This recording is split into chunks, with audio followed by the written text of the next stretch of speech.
નમસ્કાર મિત્રો, YouTube channel VK okay Gondal આપનું સ્વાગત કરે છે. અને હવે આપણે જઈ રહ્યા છીએ મદુરાઈથી રામેશ્વર. હવે આજે સાંજ સુધીમાં રામેશ્વર પહોંચી જવાનું છે. અત્યારે મદુરાઈ હોટલમાંથી નીકળી રહ્યા છીએ અને હવે રામેશ્વર તરફ પ્રયાણ કરી રહ્યા છીએ. મદુરાઈથી જઈ છે Rameshwar. Like and subscribe on the button.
નમસ્કાર મિત્રો, YouTube channel VK okay Gondal આપનું સ્વાગત કરે છે. અને આજે આપણે મદુરાઈથી રામેશ્વર પહોંચી ગયા છીએ. અને અહીંયા રામેશ્વરમાં હોટલ અર્જુન એન્ડ રેસ્ટોરન્ટ ત્યાં આપણે બુક કરાવેલી છે. અને અહીંયાથી રામ સેતુ અને તમામ જોવાલાયક સ્થળો આપણે જોવાના છે. રહેવાનું અને જમવાનું આ હોટલમાં રાખવામાં આવેલ છે. આ હોટલ અર્જુન તમને બતાવું.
નમસ્કાર મિત્રો, અત્યારે આપણે રામેશ્વર મંદિરની નજીક આવી ગયા છીએ. ત્યાં બીચ છે અને આ અગ્નિતીર્થ નામનું સ્થળ છે કે જ્યાં પ્રથમ અહીંયા સ્નાન કરી અને પછી મંદિરની અંદર 22 કુંડનું સ્નાન કરવાનું મહત્ત્વ છે, જેથી દરેકે અહીંયા અગ્નિકુંડમાં સ્નાન કરવાનું રહે છે. અહીંયા લોકો સ્નાન કરી રહ્યા છે અને પછી જ મંદિરની અંદર જવાનું. આપને દેખાય છે એ મંદિરનો ગેટ છે. એ મંદિરના ગેટથી પછી અંદર જઈ અને 22 કુંડનું સ્નાન કરવાનું અને પછી રામેશ્વરના દર્શન કરવાના.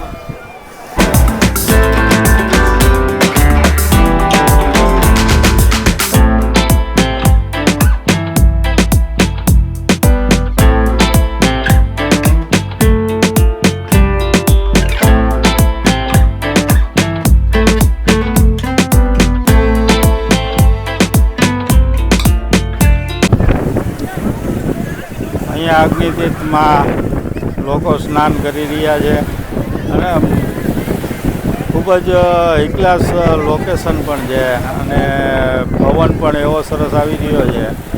અને બીજા નંબરમાં આગળ તમને આમ બોટું જોવા મળે છે. એ બોટું દરિયાની અંદર તમારે જો સફર કરવી હોય તો તમે કરી શકો. આ બાજુ અગ્નિતીર્થના ગેટ મૂકવામાં આવેલા છે. હમણાં તમને આપણે રામેશ્વર મંદિરની અંદર જવાનો ગેટ છે તે પણ બતાવું.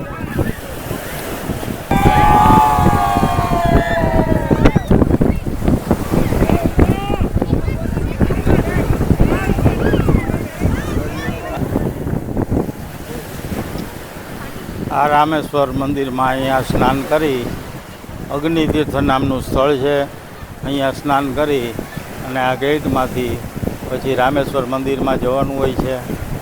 અને ત્યાં 22 કૂવાના પાણી છે તેનું સ્નાન કરવામાં આવે છે અને બાદમાં જ તમારે કપડાં બદલાવી અને ત્યાં મંદિરમાં દર્શન કરવાના રહે છે. જે આપણે દર્શન આવતીકાલે કરવાના છીએ. આજે તો આપણે ખાલી અગ્નિતીર્થ તમને બતાવું છું અને અગ્નિતીર્થમાં પણ ખૂબ જ દરિયો જ છે પણ ખૂબ જ આમ મજા આવે એવું સ્થળ છે. આ એક પ્રકારનો બીચ હોય એવું લાગે. અહીંયા લોકો ખૂબ જ વ્યવસ્થિત રીતે સ્નાન કરી અને બાદમાં જ મંદિરની અંદર પ્રવેશ કરે છે. અગ્નિતીર્થ નામનું સ્થળ છે.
શ્રી હરિચંદ્રદાસ બાપુ અમારા દિગંબર અખાડાના મહેંત હતા અને એની જે સેવા હતી એ કોઈ સાધુ સમાજને બીજા કરી શકે નહીં.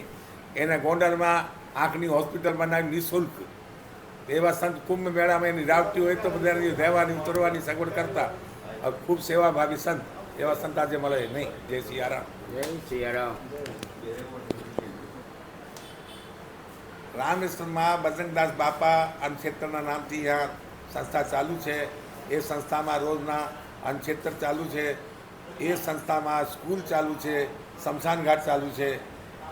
એ સંસ્થામાં જે માનવ સેવા છે એ બધી થાય છે. દક્ષિણ ભારતમાં આપણે 40 વર્ષથી અહીંયા સેવા કરીએ છીએ. આવી જાઓ. સીતારામ ભગત સીતારામ. આ બાપા સીતારામની જગ્યા છે અને બાપુ પણ આપણે ગુજરાતના જ છે, સૌરાષ્ટ્રના. અને અહીંયા વર્ષોથી અન્નક્ષેત્ર તેમજ ગાયોની સેવા તેમજ રક્તદાન ને એવા બધી સેવાઓ કરી રહ્યા છે. અને બાપુ પણ ખૂબ જ આવકાર આપે એવા છે. એટલે જ્યારે આપણે રામેશ્વર આવો ત્યારે અહીંયા બાપા સીતારામની જગ્યા બીચની બાજુમાં જ છે, તે લેવી બહુ તમને મજા આવશે. બાપુ પણ એવા સરળ સ્વભાવના છે અને બહુ જ ભક્તિમય વાતાવરણ છે અહીંયા. એટલે અહીંયા આવવું.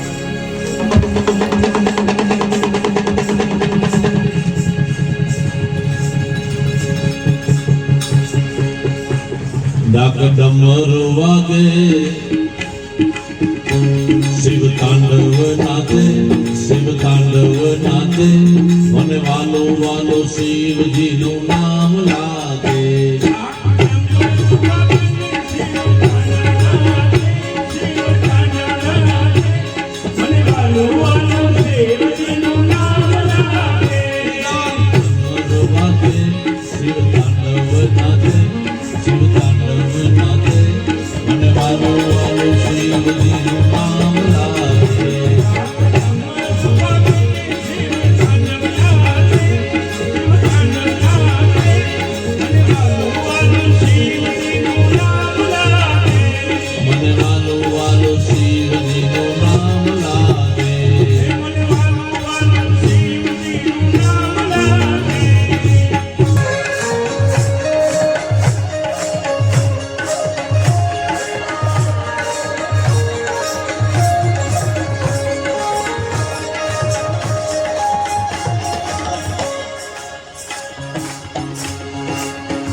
મિત્રો, આ રામેશ્વરનો મંદિરનો મેઇન ગેટ છે અને અહીંથી અગ્નિકુંડમાંથી નાહી અને અહીં આવવાનું છે.